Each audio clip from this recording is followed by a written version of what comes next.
Salut à tous, c'est Plugin et aujourd'hui nous sommes partis pour un test de la Kindle Paperwhite, l'édition 2015, donc la dernière qui est sortie jusqu'à ce jour. Et nous allons faire un petit test et je vais un petit peu dire ce que je pense de ce produit après l'avoir eu pendant près de 2 mois.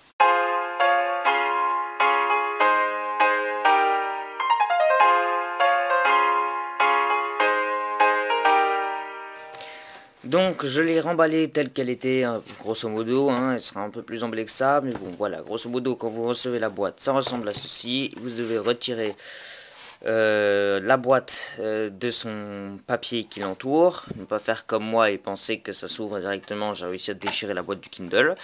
Donc devant vous avez une simple...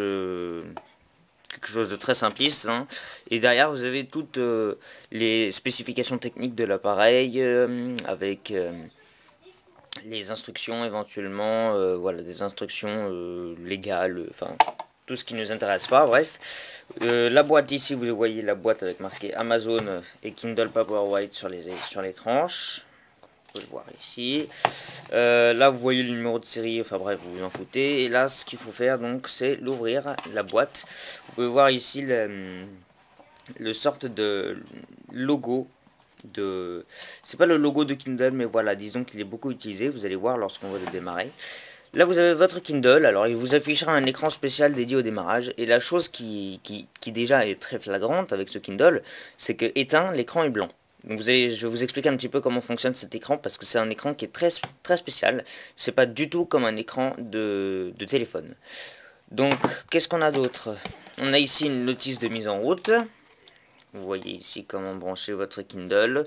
Ça se recharge en micro USB. Vous avez des notices de garantie ici, ainsi qu'un chargeur, voilà, que j'ai essayé de remettre comme je le pouvais dans son petit, dans ce petit chose. Donc c'est un chargeur USB, micro USB. Intéressons-nous maintenant à l'objet. C'est donc un Kindle. Et vous pouvez déjà voir le premier reproche que je vais lui faire, déjà, sans même... je l'ai utilisé seulement 2 mois et vous voyez déjà qu'il est extrêmement sali. Le Kindle est un objet très, très salissant, surtout pour la coque arrière. Vous pouvez voir qu'il prend énormément, mais pas de traces de doigts, mais des traces qui ne s'enlèvent pas. Vous pouvez voir ces traces très étranges. Voilà, donc pour l'allumer, c'est très très simple. Vous voyez ici la mention Kindle. Donc le bouton se situe en bas, juste ici. Donc là vous avez le port pour le recharger. Le témoin d'activité c'est quelque chose de spécial. Et ici un bouton d'alimentation. Donc pour l'allumer vous appuyez une fois, vous attendez que ça devienne verte. Et là l'appareil va vous demander votre code secret. Vous entrez le code secret. Voilà, ça c'est lorsque vous avez déjà configuré la Kindle bien entendu. Donc vous voyez ici que j'ai tout déjà configuré parce que je l'ai depuis 2 mois. Donc ici en fait il vous demandera il demandera le nom de l'appareil, le réseau Wi-Fi auquel se connecter, parce que cette Kindle elle est Wi-Fi et vous découvrirez pourquoi est-ce que c'est très important qu'elle soit Wi-Fi, pourquoi est-ce que le Wi-Fi a un intérêt énorme pour cette Kindle et pourquoi c'est pour ça que je pense que la Kindle est l'avenir du livre. Le réseau Wi-Fi, donc la batterie, parce que oui, cet objet fonctionne néanmoins avec une batterie, et le nom de l'appareil en haut à droite.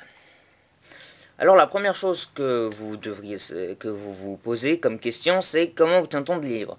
Et bien écoutez, c'est plutôt simple avec ces Kindle. Tout ce qu'il y a à faire, c'est d'aller sur le petit logo marché de livres. Vous ouvrez ceci, ça va vous ouvrir la boutique d'Amazon, à condition que vous êtes connecté à Internet, et vous pouvez chercher des livres. Soit vous faites une recherche avec la barre de recherche là-haut, soit vous recherchez ici par exemple quelque chose, tous les e-books Kindle. Vous voyez que le catalogue est plutôt complet, plus de 4 millions de titres. Donc vous voyez ici, certains livres sont réservés aux utilisateurs de Kindle illimité. C'est une formule qu'il faut payer 10 € par mois pour avoir des livres en illimité. Je suis pas convaincu par cette offre parce que les livres plutôt anciens sont généralement offerts. Si je prends Hamlet de Shakespeare, la plupart des livres seront entièrement gratuits parce qu'ils sont dans le domaine public. Ça, c'est un deuxième avantage donc de la Kindle. C'est les prix des livres. Tous les livres qui ont plus de 70 ans seront logiquement gratuits, à moins que vous preniez une édition annotée ou quoi que ce soit, ou déjà ont travaillé derrière. Mais logiquement, les livres sont gratuits la plupart du temps lorsqu'ils ont plus de 70 ans. En tout cas, vous devriez trouver une édition gratuite, au moins une, s'il n'y en a pas d'autres, parce que j'en ai plusieurs, qui sont gratuits pour Hamlet. Voilà. Comme vous pouvez déjà le voir, au fur et à mesure où je l'utilise, vous avez pu remarquer que l'écran est assez spécifique, puisqu'il change de ton, de couleur, un peu à chaque fois, et vous remarquez aussi qu'il est en noir et blanc, c'est plus confortable pour la lecture, beaucoup moins pour les BD, attention, hein, les mangas ça passe encore, les BD ça ne passe pas vraiment, parce que les BD ont besoin de couleurs, je dirais, pour que ce soit vraiment très réaliste. Cet écran est très spécial parce que, comme vous le voyez, cet écran clignote tout le temps. En fait, cet écran est un écran qui fonctionne avec de l'encre électronique. Je vais vous montrer ça. Je vais dézoomer complètement et vous montrer. L'encre électronique ne répond pas, contrairement à ce qu'on peut croire, avec la luminosité qui est derrière l'écran comme un téléphone normal. L'encre électronique, elle, justement, peut se voir avec la lumière qui arrive sur l'engin. Je peux vous garantir que là, je viens de couper entièrement la luminosité de l'appareil. Et pour vous le prouver, je vais complètement éteindre la lumière. Voilà, vous pouvez voir que vous ne voyez absolument plus rien. Et c'est pour ça que donc ça a un premier avantage pour l'autonomie de la batterie. C'est-à-dire qu'il n'y a pas besoin d'éclairer l'écran. De plus, l'encre électronique, tant qu'elle n'est pas actualisée, ne consomme pas du tout de batterie. Ce qui consomme, c'est lorsqu'on va l'activer, par exemple, lorsque je fais ce geste, déjà le tactile a besoin d'un petit peu d'énergie, mais c'est surtout l'actualisation de l'écran. Et c'est pour ça que la Kindle ne s'éteint jamais. Vous m'avez bien compris. Alors on peut l'éteindre, mais elle ne s'éteint jamais. Alors je vais remettre la luminosité au maximum, juste pour que ce soit un peu plus visible à la caméra. De mon côté je vois, mais voilà, vous voyez une petite différence quand on met la lumière ou pas. La batterie tient une bonne semaine, sachez-le, une bonne semaine, et lorsque la luminosité est tout le temps au minimum, là vous pouvez tenir le mois entier, il n'y a pas de problème là-dessus. Quand je dis la Kindle ne s'éteint jamais, lorsque vous appuyez une fois sur le bouton d'alimentation, l'écran se met en veille, la luminosité s'éteint et ça ne bouge plus. C'est-à-dire que ceci est votre écran de veille. Et vous pouvez voir ici qu'il me dit 15 € de remise. Et je vais en revenir tout à l'heure. Il s'agit de publicité et je vais vous expliquer comment ne pas vous faire avoir par ce truc-là. Parce qu'en fait, il y a différentes gammes de prix. Et je vais vous expliquer comment ça fonctionne. L'idéal est que je vous montre un petit peu comment lire avec cette Kindle. Donc je vais ouvrir Hamlet. Vu que c'est dans le domaine public, je n'aurai pas de problème de droit d'auteur. Et voici le livre. Vous pouvez voir ici qu'il y a des petits aspects gadgets. Par exemple, vous pouvez voir à combien de pourcents du livre vous en êtes. Et il analyse votre lecture et vous dit combien de temps il vous reste dans le livre. Vous pouvez aussi paramétrer pour qu'il vous dise combien de temps il vous reste dans le chapitre, par exemple. Ça se passe dans progression de lecture et vous pouvez sélectionner votre option. J'ai un gros défaut à lui donner. Un très très gros. Dans les éditions gratuites de livres, qui ne sont donc pas annotées, il n'y a pas de page. Vous m'avez bien compris. Il n'y a aucune page.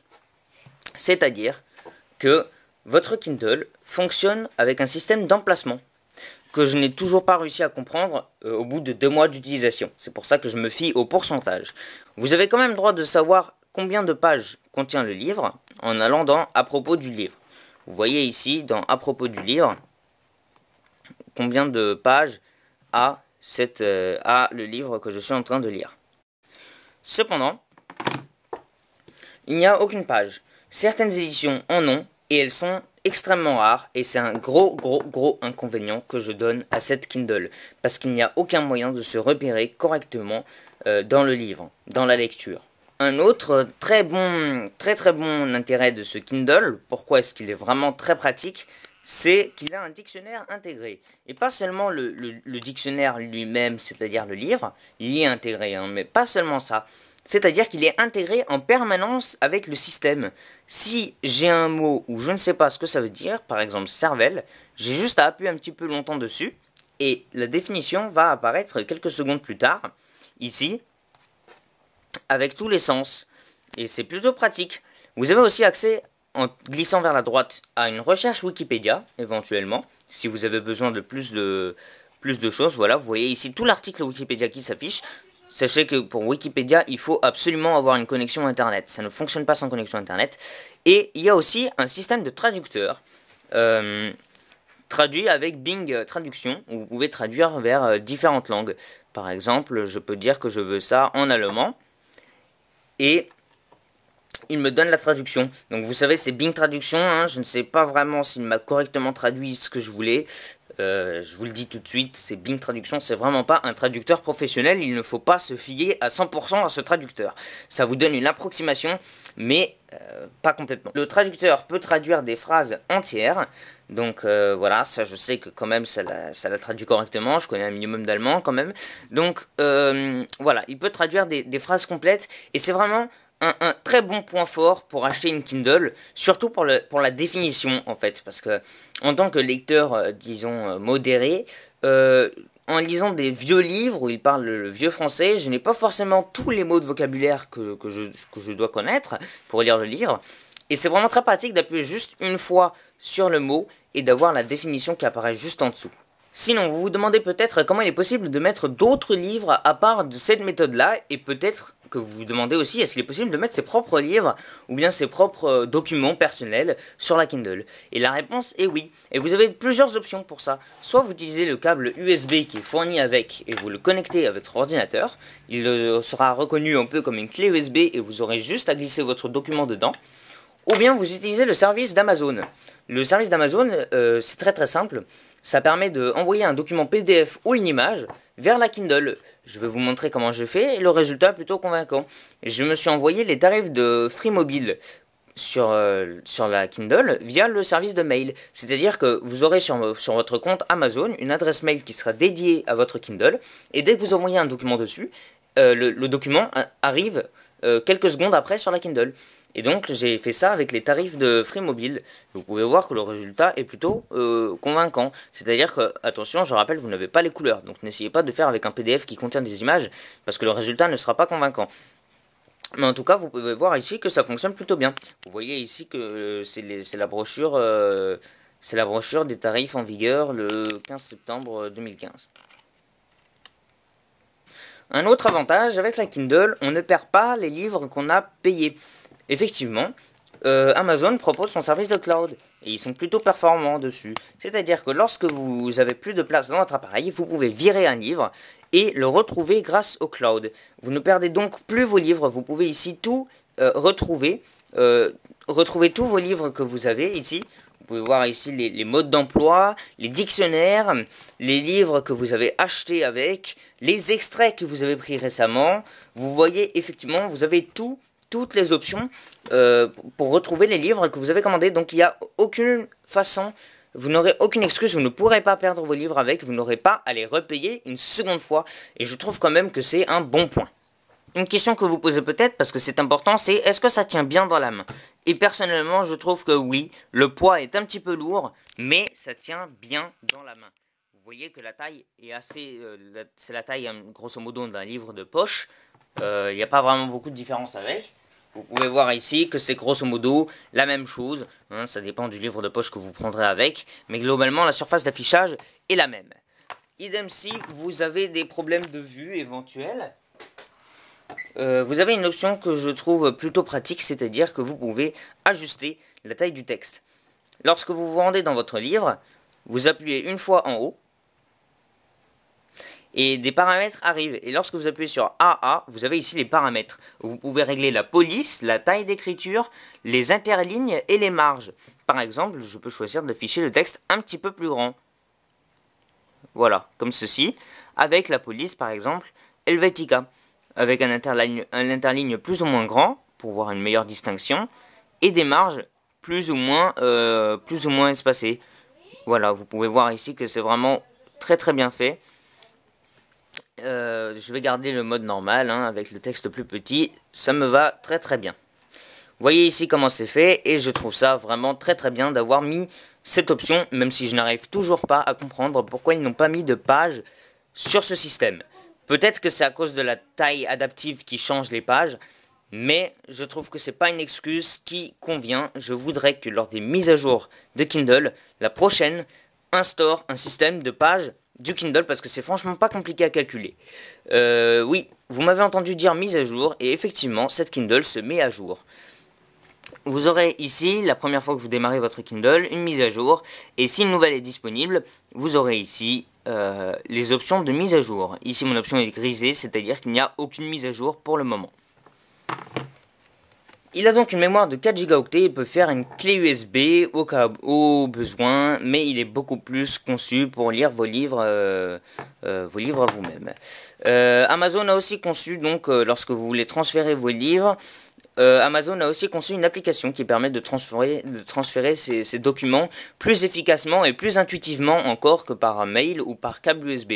Il s'agit tout simplement de la solution sans fil d'Amazon qui s'appelle Kindle, qui est disponible sur Mac, PC et Linux et qui permet tout simplement donc de se connecter à son compte Amazon. Le Kindle apparaît, il y a juste à glisser le livre qu'on veut mettre en bas dans l'angle sur l'icône de l'application. Il y a juste à glisser le livre qu'on veut télécharger dessus et ça se télécharge instantanément dans la Kindle. Pour finir, je pense qu'on va parler des prix. Et là, je vais vous montrer les différentes arnaques et les différents bons plans qu'on peut avoir avec. Tout d'abord, sachez que la Kindle Paperwhite, la Kindle, de manière générale, se décline en 3 modèles. La Kindle Paperwhite et la Kindle Voyage. La Kindle tout simple fonctionne grosso modo les 3 Kindle fonctionnent sur le même principe. Elles ont le même système dedans et le même écran à chaque fois dedans, mais pas tout à fait. La Kindle numéro 1, en fait la première Kindle, a un écran d'une résolution beaucoup moins élevée et n'a pas de rétroéclairage. Ce qui signifie que vous ne pourrez pas lire dans le noir.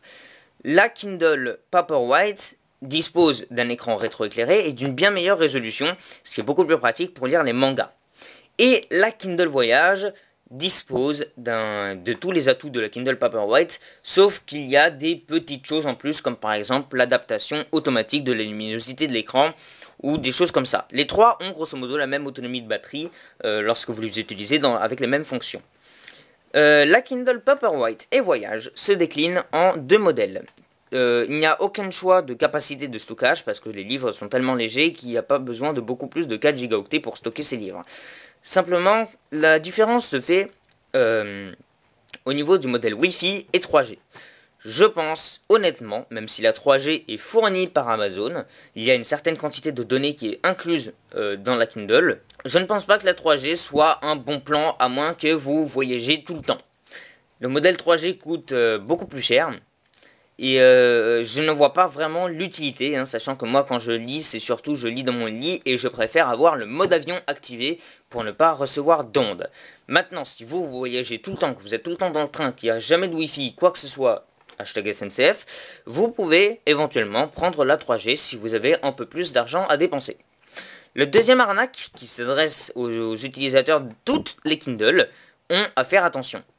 Lorsque vous choisirez votre modèle de Kindle, il vous proposera ensuite diverses options, et 2 notamment. Il vous propose la version Kindle avec les offres spéciales, ou la Kindle sans offres spéciales. Et attention, les offres spéciales ne sont pas vraiment des offres, mais dissimulées à travers de la publicité. Vous m'avez compris, lorsque je vous ai montré l'écran de verrouillage qui vous montre les publicités de réduction d'Amazon ou bien de livres ou quoi que ce soit, il s'agit des offres spéciales. Si vous sentez que vous allez être très frustré avec ces publicités, je vous conseille de prendre tout de suite la version sans les publicités. Je vous explique. Si vous prenez la version sans publicité, elle coûte 15 € de plus que la version avec. Et si vous prenez la version avec et que vous l'enlevez plus tard, ça vous coûtera 20 €. Autrement dit, Amazon récupère 5 € lorsque vous voulez avoir le même atout qu'un Kindle traditionnel sans offre spéciale. Et ça, je trouve aussi assez disons, mauvais de la part d'Amazon. Amazon aurait pu préciser qu'il s'agissait de publicité réelle, de promotion, et éviter d'employer le terme offre spéciale qui est plutôt trompeur. Moi, je trouve. Lorsque vous recevez la Kindle pour la première fois avec les offres spéciales, il va vous montrer des fonds d'écran qui sont plutôt jolis, avec des crayons, etc. Des choses qui sont très agréables. Et au bout de quelques jours après l'utilisation, il me semble que c'est une semaine, Amazon va commencer à vous envoyer de la publicité. Et si vous pensez qu'il suffit de se mettre en mode avion pour se débarrasser de la publicité, vous vous trompez. En réalité, Amazon télécharge les publicités dans l'appareil pour pouvoir les afficher en permanence, même 1 an après l'avoir laissé en mode avion. Je vous explique. Vous pouvez les afficher ici. lorsque vous allez dans le menu déroulant, vous avez ici une option afficher les offres spéciales et vous voyez toutes les offres spéciales qu'il vous a téléchargées et que vous ne pouvez absolument pas supprimer. Vous pouvez voir ici, je trouve ça vraiment assez horrible de la part d'Amazon de nous laisser avec de la publicité constante. C'est-à-dire qu'ils auraient pu au moins faire de la publicité par exemple pendant 1 an et après nous la débarrasser ou quoi que ce soit. Mais Amazon en tout cas gagne beaucoup plus d'argent grâce à leur publicité que ce qu'ils gagnent si vous prenez la version sans la publicité. Et je trouve ça assez illogique pour ma part. Je trouve ça assez illogique et je dis qu'il vaut mieux prendre la version sans les offres spéciales. Pour résumer, je vous recommande la version Wi-Fi sans les offres spéciales. Maintenant, les prix, c'est parti. Nous sommes partis pour les prix et je vais vous donner les prix des 3 Kindle pour que vous voyez les différentes gammes. Nous sommes ici sur le site officiel d'Amazon avec ma tablette et nous allons regarder le Kindle Paperwhite. Vous avez au passage pour la Kindle Paperwhite 30 € de remise, donc vous pouvez en profiter, c'est pour Noël, vous avez 30 € de remise. Et maintenant je vais vous montrer donc de quoi il s'agit cette option avec ou sans offre spéciale. C'est juste ici, vous avez votre configuration. Et moi je vous incite à prendre sans les offres spéciales, je vous montre la différence de prix qui va avec. Avec les offres spéciales c'est 99 €. Sans les offres spéciales, c'est 109, soit 10 € de plus, contrairement à ce que je vous avais dit tout à l'heure, avec le modèle Wi-Fi. L'option 3G gratuite, sans les offres spéciales, va coûter beaucoup plus cher. Lui, va s'orienter vers 169,99 €. Ça, c'est pour le Kindle Paperwhite. Le Kindle normal est toujours à 69 €, il n'y a aucune promotion avec. Vous voyez ici, avec ou sans les offres spéciales, et vous pouvez voir que l'écran a une qualité beaucoup bien inférieure, si vous voulez. Bon, là c'est parce que j'ai beaucoup zoomé sur la photo, mais ils se sont pas... ils n'ont pas voulu... voilà, vous voyez ici, rien que comme ça, sans zoomer sur la photo, l'écran est d'une qualité bien inférieure à la Kindle Paperwhite. Ça, c'est la Kindle... disons... low cost pour les débutants de débutants. Et sans les offres spéciales, pareil, il faudra ajouter 10 € et vous n'aurez aucune publicité avec. Et je trouve que c'est quand même meilleur. Sur cette Kindle, vous avez le choix de la couleur blanc ou la couleur noire. Ce qui n'est pas le cas sur la Kindle Paperwhite. La Kindle Paperwhite existe uniquement en noir. Leur dernier modèle, c'est la Kindle Voyage, qui a un écran d'une résolution encore plus forte. Et cette fois-ci, vous n'avez, heureusement d'ailleurs, sur la Kindle Voyage, vous n'avez déjà pas de publicité directement. Mais vous pouvez voir ici que les prix sont assez énormes, surtout si vous prenez la 3G avec. Vous arrivez à 249,99 € pour une Kindle. Et ça, je trouve ça assez impossible. Je ne me vois pas du tout payer 249,99 € pour au final lire des livres et puis c'est tout. Je ne me vois pas payer un prix pareil. Alors moi, ce que je vous recommande vraiment, c'est la Kindle Paperwhite. C'est un modèle entre les deux qui coûte pas si cher que ça.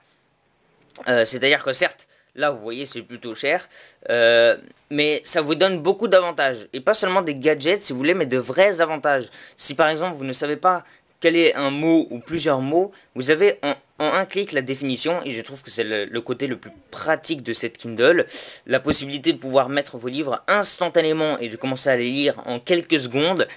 Voilà, si vous avez un livre à lire ou quoi que ce soit, vous avez également des options de recherche, vous avez plusieurs choses comme ça, et donc je pense que la Kindle Paperwhite, c'est la meilleure liseuse à prendre pour débuter et pour durer, hein, parce que ça a intérêt à durer cette chose-là, parce que pour le prix, ça a intérêt à durer.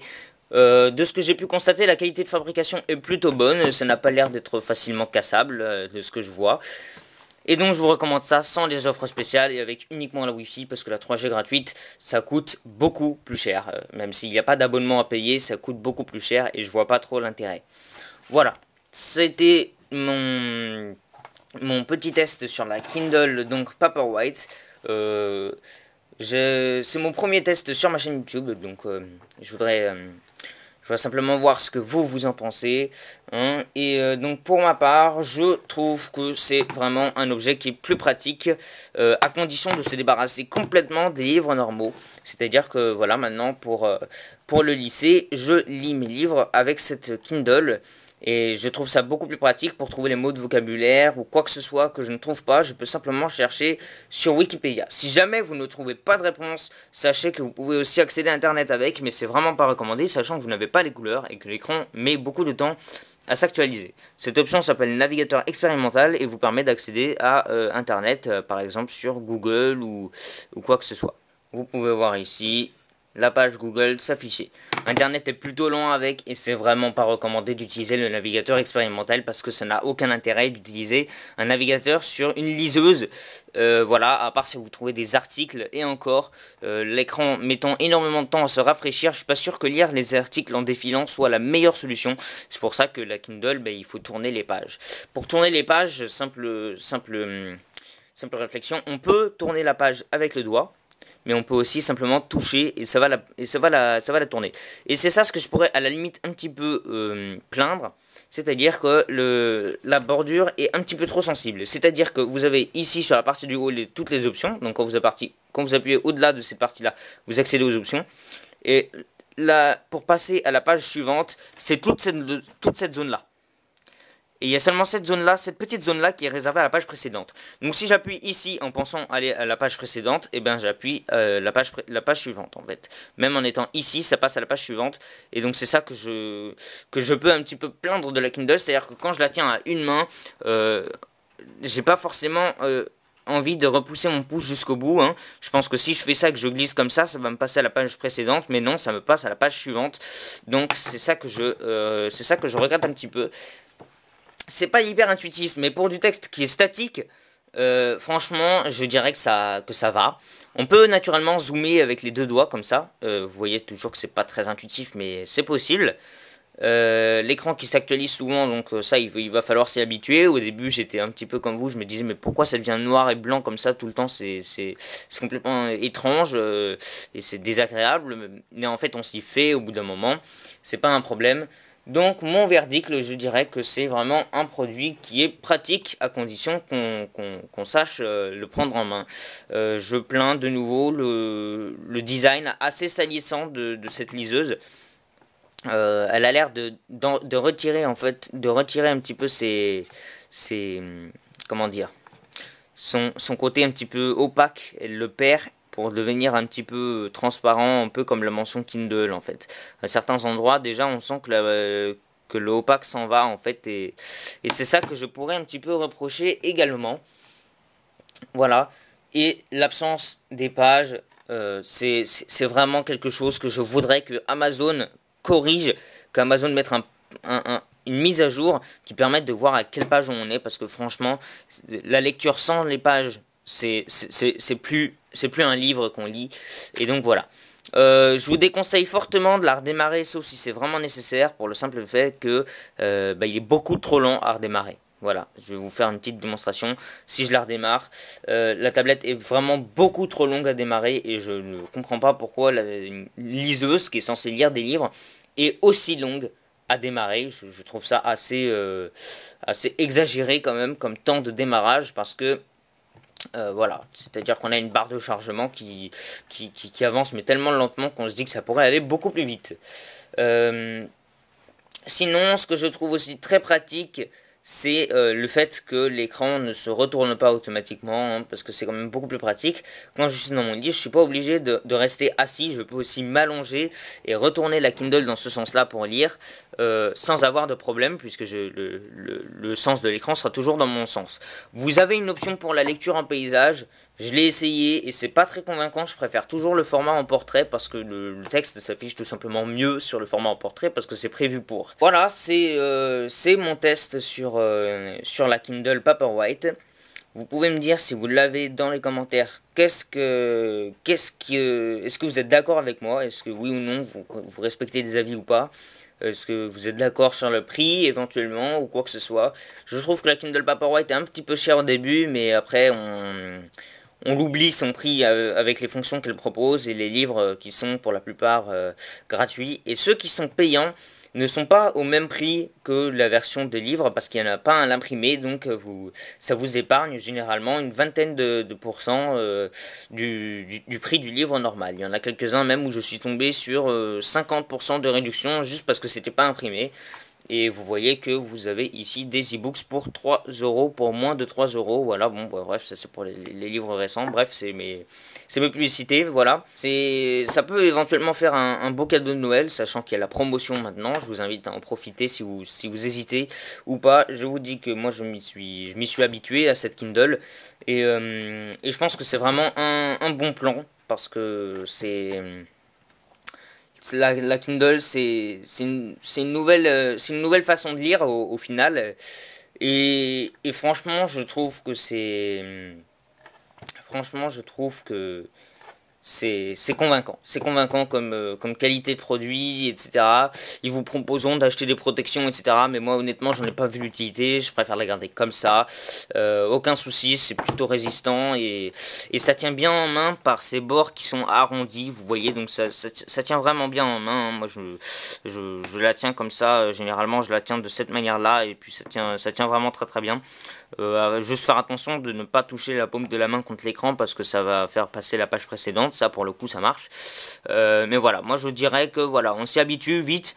Au bout d'une semaine, je savais déjà parfaitement maîtriser les pages, le vocabulaire, le navigateur expérimental et tout ça. C'est vraiment... au début, c'est pas très intuitif. On se demande, mais qu'est-ce qu'on peut faire avec?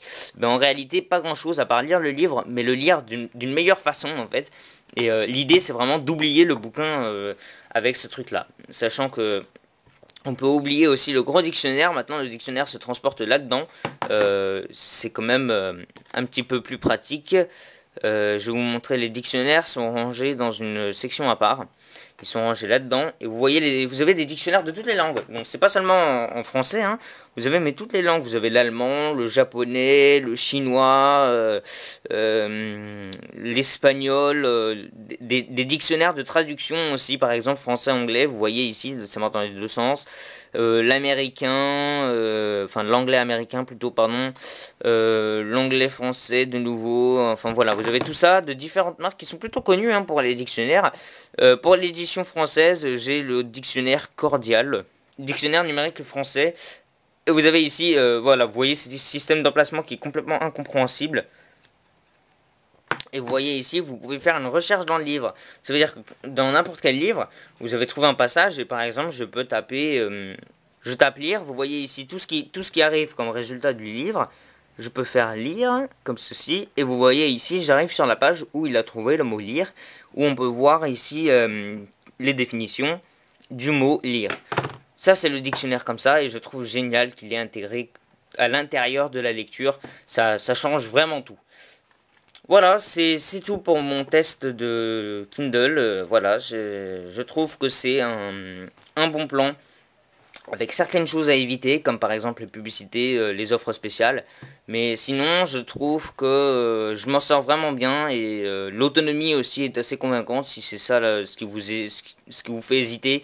L'autonomie est très convaincante, ça tient environ un mois lorsqu'il est éteint, et on voit très très bien. On a l'impression, lorsqu'on l'ouvre, on a vraiment l'impression d'une feuille de papier, en fait, parce que tout simplement, l'encre électronique, bah, ça reste un petit peu de l'encre, en fait, elle s'active ou non, plus ou moins fort, et du coup on a vraiment l'impression que c'est une vraie feuille de papier lorsqu'on éteint l'écran, alors qu'en fait bah, ça reste quand même un écran qui est capable donc de défiler les pages, etc.